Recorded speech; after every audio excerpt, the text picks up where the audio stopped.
मागच्या व्हिडिओमध्ये आपण एक्सपेन्शन ऑफ आयडिया या टॉपिक बद्दल डिस्कस केलं होतं. इंग्लिशच्या रायटिंग स्किल मध्ये कोणते कोणते क्वेश्चन्स इम्पॉर्टंट आहेत, पॅसेज मध्ये कोणते कोणते पॅसेजेस इम्पॉर्टंट आहेत, किंवा जे पोएम आहे पोएम मध्ये अप्रिसिएशन कोणते, याच्याशी रिलेटेड सर्व महत्त्वाचे व्हिडिओज आपल्या चॅनलवर ऑलरेडी अपलोडेड झालेले आहेत. या व्हिडिओमध्ये आपल्याला डिस्कस करायचं आहे रिव्ह्यू. मोस्ट ऑफ टाइम तुम्हाला बुक रिव्ह्यू किंवा फिल्म रिव्ह्यू येते. आतापर्यंत प्रत्येक वेळेस फिल्म रिव्ह्यू आलेला आहे. रिव्ह्यू म्हणजेच काय की तुमचं मत लिहा. एक्झॅक्टली जो मूवी तुम्ही पाहिलेला आहे त्याच्यामध्ये स्टारकास्ट कोणती कोणती होती, फिल्म कशावर आधारित आहे, फिल्मची स्टोरी काय आहे, डायरेक्टर कोण आहे, अशा विविध गोष्टी तुम्हाला त्या रिव्ह्यू मध्ये लिहायच्या असतात. इन शॉर्ट तुमचं मत त्या फिल्म बद्दल मांडायचं असतं इन फॉर्म ऑफ रिव्ह्यू. आता परीक्षेमध्ये याच्याशी रिलेटेड जे प्रश्न येतात ते तर आपल्याला डिस्कस करायचेच आहेत, बट सर्वात अगोदर मार्क स्कीम, की सर फिल्म रिव्ह्यूला मार्क्स कशा पद्धतीने असतात. तर काही अशा पद्धतीने तुम्हाला याचे 4 मार्क्स तुम्हाला देण्यात येतात. कसं कसं चेक करा.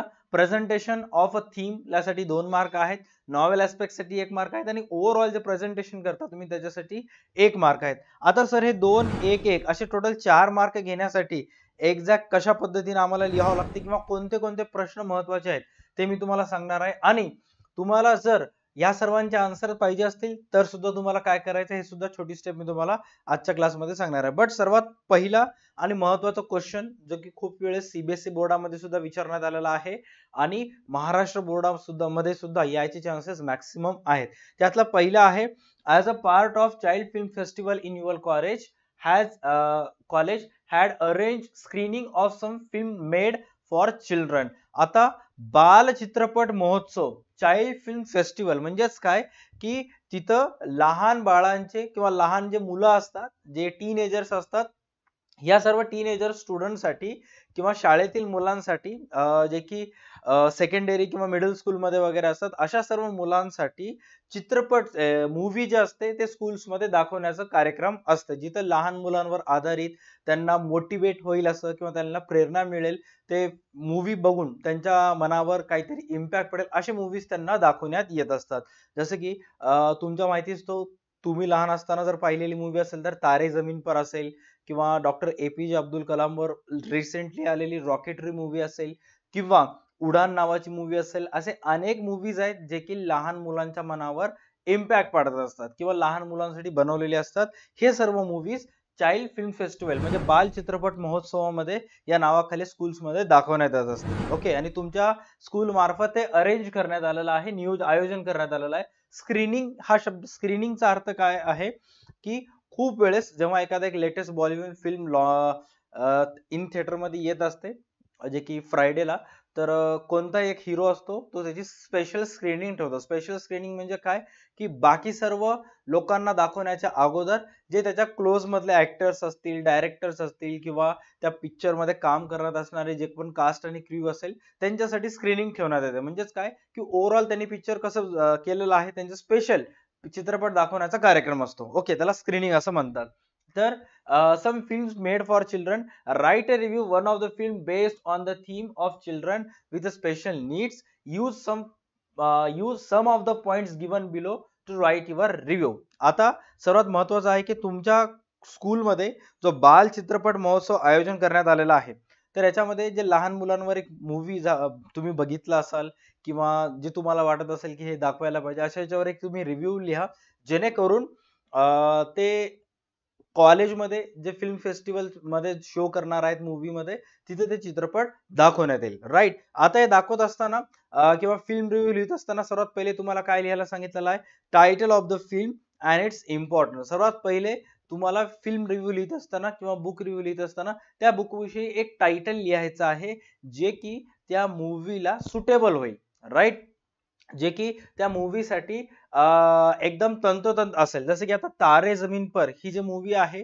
हा त्याचा मूवीचा टायटल आहे, आणि त्या टायटलच्या खाली छोटंसं डिस्क्रिप्शन लिहिण्यात आलं होतं, every child is a special. प्रत्येक लहान मुलगा एक स्पेशल असतो, प्रत्येक लहान लेकरू. राईट, तर हे झाला टायटल. त्याच्यानंतर स्टारकास्ट. स्टारकास्ट मध्ये तुम्हाला लिहायचं की ते ऍक्टर कोण आहेत, ऍक्ट्रेसेस कोण आहे, त्याच्यामध्ये सपोर्टिंग कॅरेक्टर कोण आहे, साईड हिरो कोण आहे, किंवा मेन लीड म्हणून कोण आहे, डायरेक्टर कोण आहे, त्या सर्व गोष्टी तुम्हाला स्टारकास्ट मध्ये लिहायचे आहेत.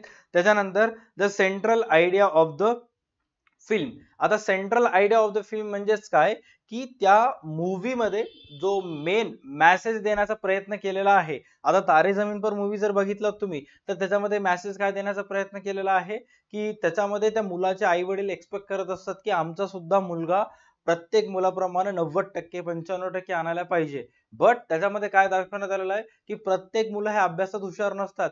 काही जण पेंटिंग मध्ये हुशार असतात, काही जण क्रिकेट खेळण्यामध्ये हुशार असतात, काही जण स्पोर्ट्स मध्ये चांगले असतात, काही जण पोएट्री मध्ये हुशार असतात. असं प्रत्येकाचं एक एक टॅलेंट असते. तर ते टॅलेंटला ओळखून तुम्हाला त्याला मोटिवेट करायचं असतं, तिथे मेसेज देण्याचा प्रयत्न केलेला आहे. त्याच्यानंतर performance by actors. Performance by actors म्हणजेच काय, की कोणत्या कोणत्या ऍक्टर्स म्हणजे कलाकारामार्फत तिथं परफॉर्मन्स करण्यात आलेला आहे, सादरीकरण करण्यात आलेलं आहे. जसे की तुम्ही त्याच्यामध्ये लिहू शकता, की त्याच्यामध्ये जो ईशान नावाचा मुलगा होता त्याचा कॅरेक्टर दर्शील सफारीनं प्ले केलेला आहे.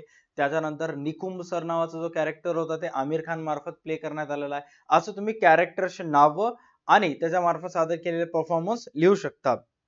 त्याच्यानंतर प्रोटोगॅनिस्ट. प्रोटोगॉनिस्ट म्हणजेच काय, की main character of the film. त्या पिक्चरचं मेन कॅरेक्टर कोण आहे, एक्झॅक्ट कोणामार्फत ते प्रोटोगॉनिस्ट प्रेड करण्यात आलेलं आहे की किंवा मेन लीड केलं आलेलं आहे ते तुम्ही लिहू शकता. Message given by the film. Film कोणता संदेश देत असते, की प्रत्येक मुलगा हा स्पेशल असतो. तुम्ही त्याच्यावर बर्डन टाकू शकत नाही. तुम्ही जर तारे जमीन पर एक मूवी लिहिलं तर त्याच्यामध्ये आमिर खाननं त्या मुलाच्या वडिलांना सांगितलेलं आहे. तेव्हा मुलाचे वडील जेव्हा त्या स्कूलमध्ये त्याला भेटायला येतात, मुलाला भेटत नाहीत पण आमिर खानला सरांना भेटतात त्याच्यामध्ये आमिर खान एक झाडाची स्टोरी सांगते. ज्याच्यामध्ये असं सांगते की आफ्रिकामध्ये एक झाड आहे. त्या झाडामध्ये येऊन झाडाजवळ सगळे लोक येऊन त्या झाडाला शिवा देतात, कोसतात, म्हणजे असं वाईट अपशब्द बोलतात आणि मग त्याच्यानंतर ऑटोमॅटिकली ते झाड नष्ट होऊन जातो. याचाच अर्थ त्यांना सांगण्याचा प्रयत्न केलेला आहे की तुम्ही जर तुमच्या मुलांना सतत टॉन्ट मारत असाल, सतत शिव्या देत असाल, सतत वाईट बोलत असाल, सरळ उलट सुलट बोलत असाल, तर एक दिवस तो तुमच्या आयुष्यातून जाऊ सुद्धा शकतो. असं इनडायरेक्टली मेसेज देण्याचा त्याच्यामध्ये प्रयत्न केलेला आहे. आणि युअर ओपिनियन अँड रिकमेंडेशन्स, आणि तुम्हाला काय वाटते तुमचं मत आणि तुमचं अभिप्राय, रिकमेंडेशन, तिथं फीडबॅक तुम्हाला लिहायचं आहे. तर काही अशा पद्धतीने फिल्म रिव्ह्यू असते ज्याच्यामध्ये पॉइंट्स आणतात. आता काही काही वेळा एक्झाम मध्ये हे जे खालचे जे पॉइंट्स आहेत हे तुम्हाला देण्यात येत असतात, राईट.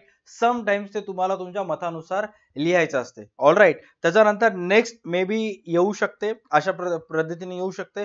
आता ह्याच्या अगोदर जो प्रश्न आला होता त्याच्यामध्ये क्लिअर कट तुम्हाला सांगण्यात आलं होतं की बाबा चाइल्ड फिल्म फेस्टिवल म्हणजेच काय, की एका लहान मुलांवर आधारित जे चिल्ड्रन साठी मूवी असेल ते रिकमेंड करा, राईट. तर लहान मुलांसाठीच करायचं आहे. अननेसेसरी तुम्ही कोणतीही मूवी तिथे जर लिहिलं तर मग मार्क तुम्हाला मिळणार नाहीत. आता या प्रश्नामध्ये तुम्हाला काय सांगण्यात आलेलं आहे, right a review of the film that you have remember, you have watch and can't forgot easily. Give details about the movie using the following supporting points. आता इथे तुम्हाला सांगण्यात आलेलं आहे की तुम्ही एक फिल्म रिव्ह्यू तुम्हाला लिहायचा आहे कशाबद्दल, जे लेटेस्ट तुम्ही मूवी बघितलेला आहे. ओके. आता ते लेटेस्ट मूवी बघितलेला आहे आणि तुम्ही त्याची स्टोरी विसरू शकत नाहीयेत. Can't forgot easily. Give the details about the movie using following points. आणि तुम्हाला त्या मूवी बद्दल सांगायचं आहे. आता इथं तुम्हाला सूट दिलेली आहे. इथं तुम्ही तारे जमीन परची लिहू शकता, कोणतीही लिहू शकता, राईट. अशा पद्धतीचं प्रश्न आलं तर एक जरी फिल्म रिव्ह्यू तुम्ही पाठ केलेला असेल तर तुम्ही तिथे जर ऍड केलात तर 4 मार्क फुकटचे आहेत. का? कारण इथे तुम्हाला सूट दिलेली आहे, तुम्ही कोणतीही मूवी लिहू शकता.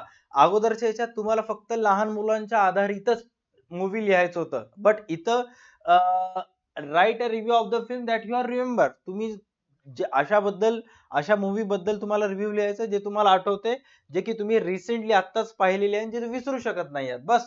मग तुम्ही जरी चाइल्डचे मूवी पाठ केला असताल किंवा स्पोर्ट्सशी रिलेटेड एखादी मूवी पाठ केला असताल किंवा हिस्ट्रीशी रिलेटेड एखादी मूवी पाहिला असाल, राईट, किंवा पॉलिटिक्सशी रिलेटेड एखादी मूवी बघितला असाल, ते तुम्ही इथं लिहू शकता. आणि अशा प्रकारचे प्रश्न मॅक्सिमम येण्याचे चान्सेस जास्त असतात. आता इथं काय लिहायचं आहे, सेम तेच पॉइंट जिथं तुम्ही वर लिहिला होता. सर्वात पहिले काय सांगितलं आहे, title of the film, star cast and production house. म्हणजे स्टार कास्ट म्हणजेच काय, की त्या मूवी मध्ये कोणते कोणते हिरो आहेत. प्रोडक्शन हाऊस म्हणजेच काय, प्रोडक्शन हाऊस मीन्स त्या पिक्चर निर्मितीसाठी फंडिंग कोण करत आहे, पिक्चर निर्मितीसाठी पैसे कोण टाकत आहे. आता तुमच्या माहितीस्तव सांगतो, खूप सारे ऍक्टर अँड ऍक्ट्रेसेस असे आहेत जे बॉलिवूड मध्ये आहेत, जे पैसे कमवण्यासाठी आलेले आहेत, बरोबर, किंवा फेम मिळवण्यासाठी आलेले आहेत. मग पैसा ऑटोमॅटिकली येते. आता एखादा एक ऍक्टर असेल, तो जेव्हा 5-6 चित्रपट मूवीज वगैरे करतो तर त्याचा बँक बॅलन्स मध्ये बऱ्यापैकी पैसे येत असतात, राईट. मग जेव्हा पैसे येतात, मग असे पैसे त्यांना प्रत्येकांना काय वाटत असतं की यार पैसे तर राहिलेत आणि मी जर असेच पैसे खर्च करत राहिलो तर मग एक वेळेस असं येईल की प्रत्येक ऍक्टरचा वाईट दिवस येतात. माझ्या वाईट दिवसामध्ये मला हे पैसे पुरणार नाहीत कारण माझी लाईफस्टाईल वाढलेली असेल. मग असे मूवी हे सगळे ऍक्टर्स काय करतात, स्वतःचं प्रोडक्शन हाऊस करतात. समजा आता शाहरुख खाननं 10 मूवीज केले आणि त्या 10 मूवीजचे त्याच्याजवळ जर समजा एक 50 करोड रुपये जमा झाले तर तो काय करतो, स्वतःच्या नावाने एक प्रोडक्शन हाऊस तयार करतो. आता शाहरुख खानचं स्वतःच्या नावानं रेड चिल्लीज प्रोडक्शन नावानं प्रोडक्शन हाऊस आहे. तर अशा वेळेस तो काय करतो माहिती आहे का, जे बाकी मूवीज मध्ये आहेत, बाकी मूवीज साठी लागणारे पैसे वगैरे आहेत ते प्रोडक्शन हाऊस मार्फत देण्यात येतात. ह्याचा फायदा काय की शाहरुख खानच्या प्रोडक्शन हाऊस मध्ये जर एखादी फिल्म 50 करोड रुपये शाहरुख खान बनवला, भले त्याच्यामध्ये काम करू दे किंवा न करू दे, आणि त्या मूवीने 500 करोड कमवले, तर मग त्या 50 करोडचे 500 करोड झाले. म्हणजे याच्यामध्ये फायदा काय, प्रोडक्शन हाऊसचा फायदा आहे. म्हणजे प्रोडक्शन हाऊस म्हणजेच काय, इन शॉर्ट, जसं आपल्या बिझनेसला लागणारे पैसे बँक वगैरे मार्फत देण्यात येतात, फायनान्स मार्फत देण्यात येतात, तसंच मूवीसाठी लागणारे पैसे प्रोडक्शन हाऊस मार्फत देण्यात येतात. आता सलमान खानचं फिल्म प्रोडक्शन स्वतःचं प्रोडक्शन हाऊस आहे, शाहरुख खानचं स्वतःचं आहे, अक्षय कुमारचं सुद्धा श्री अष्टविनायक फिल्म्स या नावाने जिथपर्यंत मला माहित आहे प्रोडक्शन हाऊस आहे. म्हणजेच काय की प्रत्येक फिल्म मध्ये कोणता ना कोणता प्रोडक्शन हाऊसचा पैसा असतो. आता अक्षय कुमार असा ऍक्टर आहे की ज्याच्याकडे बऱ्यापैकी पैसा आहे. तर काही काही जे छोटे मोठे ऍक्टर्स असतात ज्यांचा अक्षय कुमार फ्रेंड असतो, ज्यांच्या मूवी बनवायचे असतात पण पैसा नसतात, तर ते अक्षय कुमारला जाऊन रिक्वेस्ट करतात की सर माझी एक फिल्म येणार आहे, प्लीज तुम्ही त्याच्यासाठी मला प्रोडक्शन हाऊस देऊ शकता का, किंवा तुमचं प्रोडक्शन हाऊस काय मदत करू शकते का. मग अशा वेळेस अक्षय कुमार म्हणतो की यस, आमचं प्रोडक्शन हाऊस मदत करेल, बट जेवढेही तुमचे पैसे कमवेल त्याच्यामध्ये आमचा हिस्सा आम्हाला पाहिजे. जसं पार्टनरशिप फर्म मध्ये एखादा एक पार्टनर येऊन व्यवसायात पैसे टाकतो, राईट, पैसे टाकल्यानंतर प्रॉफिटचा हिस्सा घेतो, तसं प्रोडक्शन हाऊस वाले फिल्म मध्ये पैसे टाकतात आणि फिल्मचा कमवलेला हिस्सा काढून घेत असतात. त्याच्यानंतर नेक्स्ट सांगितलेलं आहे the gist of the plot, right, जे ही फिल्मचं जे मेन प्लॉट आहे, सेंटर आयडिया आहे, ते तुम्हाला त्याच्यामध्ये प्रेझेंट करायचं आहे. त्यानंतर reason you like the film. आता प्रत्येक मूवी लाईक करण्यामागे काही ना काही रिझन असतं. जसं की आता जे स्पोर्ट्स प्लेअर आहेत ते एम एस धोनीचं मूवी बघतात का, कारण त्यांना सुद्धा वाटते की त्यांची लाईफ एम एस धोनी सारखी व्हावी, आणि जे मुली आहेत त्यांना सुद्धा वाटते की त्यांना नवरा एम एस धोनी सारखा मिळावा. म्हणून प्रत्येकांचं एक रिझन असतं मूवी लाईक करण्या मागे.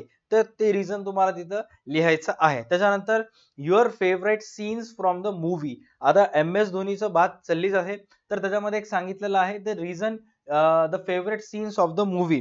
आता तुमच्यापैकी मॅक्सिमम जणांनी एम एस धोनीचं मूवी बघितला असेल तर त्यांना माहिती आहे की एक सीन आहे त्या एम एस धोनीच्या मूवी मध्ये जिथं महेंद्र सिंग धोनी, ओके, कन्फ्यूज मध्ये असतो की आयदर टीटीचा जॉब करावं का क्रिकेट खेळावं, कारण तो सतत क्रिकेट खेळत असल्यामुळे कोणीतरी त्याच्या नावाची कंप्लेंट करतं आणि त्याला सांगण्यात येते की बाबा ह्याच्यानंतर जर तुझं ट्रेनिंग पिरियड टाइम बुडलं तर तुला हे जॉब सोडावं लागेल. एकीकडे त्याला क्रिकेट खेळायचं होतं आणि एकीकडे त्याला जॉब बघायचं होतं. अशा वेळेस त्याला दोन ऑप्शन होते, एक तर त्या ज्या स्टेशनवर तो बसून होता तिथंच राहून टीटीचं जॉब करावं, किंवा त्या स्टेशन मधून जे रेल्वे चालली तिथे जाऊन आपल्या क्रिकेटचं ड्रीम फॉलो करावा, राईट. तुमच्यापैकी मॅक्सिमम जणांनी आपल्या क्लासची टर्निंग पॉईंट पुस्तक परचेस केली असेल तर त्या टर्निंग पॉईंटवर बुकवर सुद्धा तो एम एस धोनीच्या लाईफ मधला टर्निंग पॉईंटचा सीन मी ऍड केलेला आहे, जेणेकरून कुठं ना कुठं तुम्हाला इनडायरेक्टली मेसेज जावं की काही काही वेळेस आपल्या लाईफ मध्ये असे पॉईंट असतात जिथं तुम्हाला either this side or that side दोन्हीपैकी एक डिसिजन घ्यावं लागतं, विच इज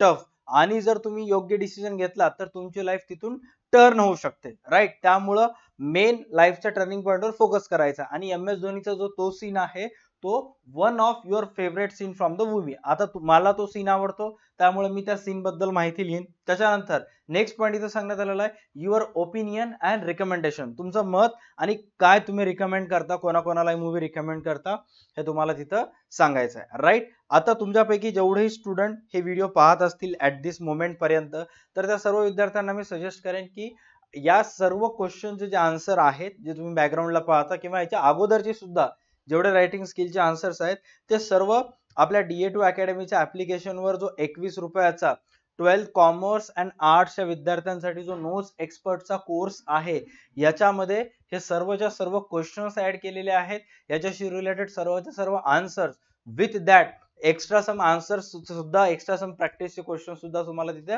दिलेले आहेत. हा कोर्स कसं घ्यायचा, फक्त याची किंमत 51 रुपये आहे. DA2 अकॅडमीच्या ऍप्लिकेशनवर जा, प्ले स्टोअर वर डाउनलोड करा.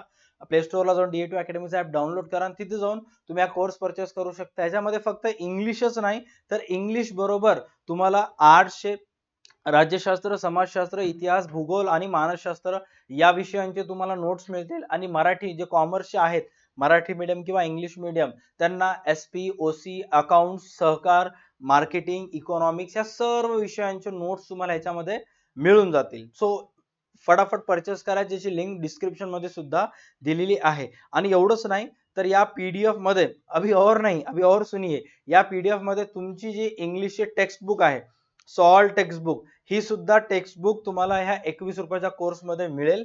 ही टेक्स्ट बुक मध्ये तुमच्या इंग्लिश मध्ये जिथं जिथं जिथं क्वेश्चन्स दिलेले आहेत त्या प्रत्येक क्वेश्चनचा आन्सर, आयदर ते ग्रामर असू दे, फिगर ऑफ स्पीच असू दे, काही असू दे, ते दिलेलं आहे. हा सुद्धा PDF तुम्हाला तिथं मिळेल. बॅक ऑन द ट्रॅक, आपण डिस्कस करत होतो फिल्म रिव्ह्यूचा नेक्स्ट क्वेश्चन, ज्याच्यामध्ये तुम्हाला सांगण्यात आलेला आहे, you have recently read a book. मी तुम्हाला अगोदर सांगितलं होतं रिव्ह्यू रायटिंग तुम्हाला आयदर बुकशी रिलेटेड येते किंवा फिल्मशी रिलेटेड येते. ओके, तुम्ही 2 मूवीज करून टाकायचे, कोणतेही 2 मूवीज जे की तुम्हाला सूट होतील, अभ्यासाला जमेल आणि आलं ते लिहून टाकायचं तिथं. Okay, you have recently read a book, right a review of the same with the help of following points. आता तुम्ही रिसेंटली एक बुक वाचलंय, त्या बुक बद्दल तुम्हाला काही ना काही तिथं पॉइंट्स लिहायचे. सर्वात पहिले सांगण्यात आलेलं आहे टायटल ऑफ द बुक, पुस्तकीचं टायटल काय होतं, तुम्हाला काय वाटते ते तुम्हाला तिथे लिहायचं आहे.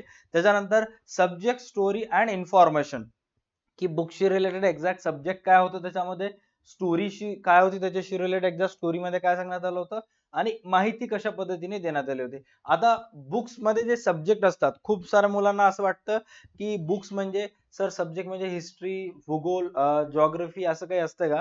नाही, सब्जेक्ट मध्ये ते बुक्स जे आहेत ते नॉवेल कॅटेगरी मध्ये होती, या फायनान्स कॅटेगरी मधली होती, लाईफस्टाईलशी रिलेटेड बुक होती का, मोटिवेट करणारी बुक होती का, क्युझाईन म्हणजे आपले जे ह्याच्याशी रिलेटेड जे खाना खजाना असतं ना, की पदार्थ कसे बनवायचे वगैरे, त्याच्याशी रिलेटेड बुक होती, और हिस्टोरिकल बुक होती जे की आपल्या इतिहासाविषयी माहिती द्यायची. अशा पद्धतीचे सब्जेक्ट, स्टोरी, इन्फॉर्मेशन मध्ये तुम्हाला लिहायचं आहे. लँग्वेज, कोणत्या भाषेतून पुस्तक दिलेली होती, style and presentation, benefits and message, असं इत्यादी माहिती तुम्हाला लिहायचे आहेत. आता बुक रिव्ह्यू बद्दल जास्त डीप न जाता तुमच्या माहितीसाठी असलेली कोणतीही एक बुक रिव्ह्यू जे तुम्हाला माहित आहे, एकच प्रॅक्टिस करायचं, जी येईल ती तिथे तुम्हाला लिहून टाकायचं. कारण मूवी मध्ये समटाइम्स एक स्पोर्ट्सशी रिलेटेड मूवी सांगू शकतात तुम्हाला, किंवा चाइल्डशी रिलेटेड मूवी सांगू शकतात, किंवा हिस्ट्रीशी रिलेटेड मूवी सांगू शकतात, ऍक्शन मूवी सांगू शकतात, ऍडव्हेंचरस मूवी सांगू शकतात, किंवा अशी मूवी ज्याच्यामध्ये शेवटपर्यंत सस्पेन्स आहे,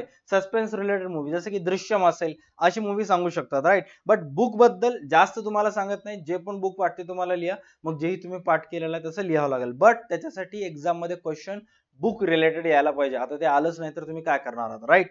डन. त्याच्यानंतर नेक्स्ट त्याच्यामध्ये प्रश्न विचारलेला आहे की you have recently watch 5 minute video YouTube title interesting places to visit. तुम्ही YouTube वर, आता हा इम्पॉर्टंट आहे, येऊ शकतो, नीट लक्षात घ्या, की तुम्ही YouTube वर एक व्हिडिओ पाहिलेला आहात, इंटरेस्टिंग प्लेसेस टू व्हिजिट, कुठं कुठं इंटरेस्टिंग प्लेसेस आहेत त्याला तुम्हाला व्हिजिट करायचं, त्याच्याशी रिलेटेड तुम्ही एक व्हिडिओ बघितलेला आहात. Okay, done.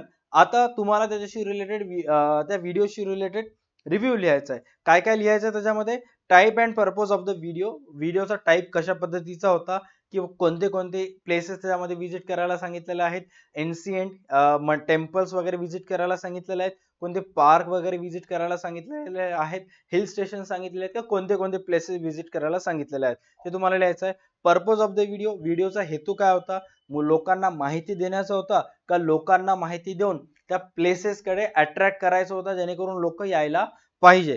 Content and presentation and organisation of the video, की एक्झॅक्ट कंटेंट प्रेझेंटेशन व्हिडिओमध्ये जे व्हिडिओ क्वालिटीचं होती, कशा पद्धतीने शूट करण्यात आला होता, कशा पद्धतीने ते प्रेझेंट करण्यात आलं होतं, जेणेकरून ऑडियन्सला आणखी त्याच्यामध्ये इंटरॅक्ट करता येईल, अशा पद्धतीचं होतं, तुम्हाला तिथे लिहायचं. त्याच्यानंतर organisation of a video, video कशा मार्फत, कोणामार्फत प्रोड्यूस करण्यात आला होता, म्हणजे कोणामार्फत तुम्हाला दाखवण्यात आला होता. काही काही वेळा प्रत्येक टुरिस्ट प्लेसला जाता तुम्ही, त्या प्रत्येक टुरिस्ट प्लेसची अथॉरिटीजचे युट्यूब चॅनल्स असतात. जसं की आता तुम्ही जर तिरुमला तिरुपती देवस्थान तिरुपतीला गेला तर त्यांचं सुद्धा एक इंस्टाग्राम पेज आहे, ज्या पेजवर त्यांनी डिफरंट नवीन नवीन जिथं जिथं अट्रॅक्शन प्लेसेस झालेले आहेत ते व्हिडिओ टाकत असतात, किंवा जे ट्रॅव्हल ब्लॉगर्स असतात त्यांच्या मार्फत सुद्धा व्हिडिओ टाकत येणार असतात. तर ते तुम्हाला लिहायचं. त्याच्यानंतर व्हिडिओ प्रेझेंटेशन अँड ग्राफिक्स, व्हिडिओमध्ये एक्झॅक्ट कशा पद्धतीचं प्रेझेंटेशन करण्यात आलं होतं ते तुम्हाला सांगायचं. आणि ग्राफिक्स म्हणजेच काय की एक्झॅक्ट कशा पद्धतीनं टायटल्स येत होते, सबटायटल्स येत होते, जे समटाइम्स आता एक नवीन फीचर्स म्हणा, ट्रेंड म्हणा जे चालू आहे, की जोही व्यक्ती त्या व्हिडिओमध्ये बोलत असतो त्याच्या नावाचे सबटायटल्स तो जे माहिती देतात ते खाली येतात. जेणेकरून हेतू काय की जेही कानाने बहिरे वगैरे आहेत किंवा ज्यांना कमी ऐकू येतं ऍटलिस्ट त्यांनी वाचून सुद्धा समजून घेतील. ओके, त्याच्यानंतर बेनिफिट्स अँड मेसेज, कशा काय काय त्याचे फायदे झाले आणि एक्झॅक्ट कशा पद्धतीचा मेसेज त्या व्हिडिओ मधून देण्यात आलेला आहे तुम्ही तिथं मेन्शन करू शकता. ओके, त्याच्यानंतर 5वा पॉइंट आहे ज्याच्यामध्ये तुम्हाला सांगण्यात आलेलं आहे की you have recently read a famous magazine review बद्दल इथं आलेलं आहे. Right a review on the same with the help of the following points. आता इथं तुम्ही रिसेंटली एक मॅगझिन वाचलत आणि त्या मॅगझिन मध्ये काय काय तुम्हाला पॉइंट्स देण्यात आले होते तुम्हाला सांगायचे. पहिलं पॉइंट तिथं काय सांगण्यात आलं होतं, टायटल ऑफ द मॅगझिन, त्या मॅगझिनचं एक्झॅक्ट टायटल काय, सब्जेक्ट अँड कंटेंट, कोणते कोणते विषयशी रिलेटेड त्याच्यामध्ये होते आणि कोणते कोणते कंटेंट त्याच्यामध्ये सांगण्यात आलेलं आहे. Language style, presentation, special feature and attraction. तुम्ही जर बुक मध्ये बघताल, बुक रिव्ह्यू मध्ये, तर एवढे जे गोष्टी आहेत title, subject and content, language style, presentation, हे गोष्टी प्रत्येक बुक मध्ये कॉमन असतात. राईट, त्यामुळे बुक रिव्ह्यू लिहित असताना तुम्हाला हे पॉइंट्स कंपल्सरी लिहायचे आहेत. असं मी सांगत नाही, स्वतः महाराष्ट्र बोर्ड सांगत आहे, कारण हे पीडीएफ महाराष्ट्र बोर्डामार्फत तयार करण्यात आलेलं आहे. ओके, आता या व्हिडिओमध्ये आपण फिल्म रिव्ह्यू बद्दल पूर्ण माहिती डिस्कस केलं. राईट, आता नेक्स्ट जो व्हिडिओ असेल त्याच्यामध्ये आपण ब्लॉग रायटिंगशी रिलेटेड डिस्कस करूयात की एक्झॅक्ट ब्लॉग रायटिंग काय असेल काय नाही ते. आय होप या व्हिडिओमधून मी जे काय माहिती सांगितलं असेल त्याच्यामुळे कुठं ना कुठं तुमचा कॉन्फिडन्स वाढला असेल. इफ इन केस तुम्ही जर फिल्म रिव्ह्यू लिहिणार असताल एक्झाम मध्ये, बघा एक्झाम मध्ये जे येणार असते ते कोणतेही टीचर सहसा गेस करत असते. ऑल राईट, तोपर्यंत तुमच्याजवळ एकच ऑप्शन आहे ते म्हणजे प्रॅक्टिस. आता दुसरे तिसरे कोणतीही प्रॅक्टिस केल्यापेक्षा हे नक्की प्रॅक्टिस केला. हे जर आलं तर सोनंच सोनं आहे, हे नाही आलं तर प्रॅक्टिसच्या साह्यामुळे जे पण एक्झाम मध्ये येईल ते लिहिण्यासाठी तुमच्याकडे जो कॉन्फिडन्स असेल तेच आपल्यासाठी सर्वात इम्पॉर्टंट आहे. राईट, व्हिडिओ आवडल्यास व्हिडिओला लाईक करा, चॅनलला सबस्क्राईब करा. याच्याशी रिलेटेड हा पीडीएफ जो मागे बघा तो पाहिजे असेल, प्लस इंग्लिशची सॉल्ट टेक्स्टबुक पाहिजे असेल, किंवा आर्ट्स आणि कॉमर्सचे सर्व विषयांचे notes, test papers, board practice papers पाहिजे असतील तर तो डिस्क्रिप्शन मध्ये लिंक दिलेली आहे, ज्याच्यामध्ये फक्त 51 रुपयामध्ये तुम्ही नोट्स परचेस करू शकता. राईट, मे बी त्याची प्राइस आता डिस्काउंट ऑफर चालू असेल, जर 21 असेल तर एक वेळेस नक्की परचेस करा, तुमचं बेनिफिट होऊन जाईल. आजच्या व्हिडिओसाठी एवढंच, भेटूयात नेक्स्ट क्लासमध्ये. तोपर्यंत पाहत राहा तुमचं आवडतं YouTube channel DA2 academy. Tata bye, take care and stay connected. भेटूयात नेक्स्ट क्लासमध्ये.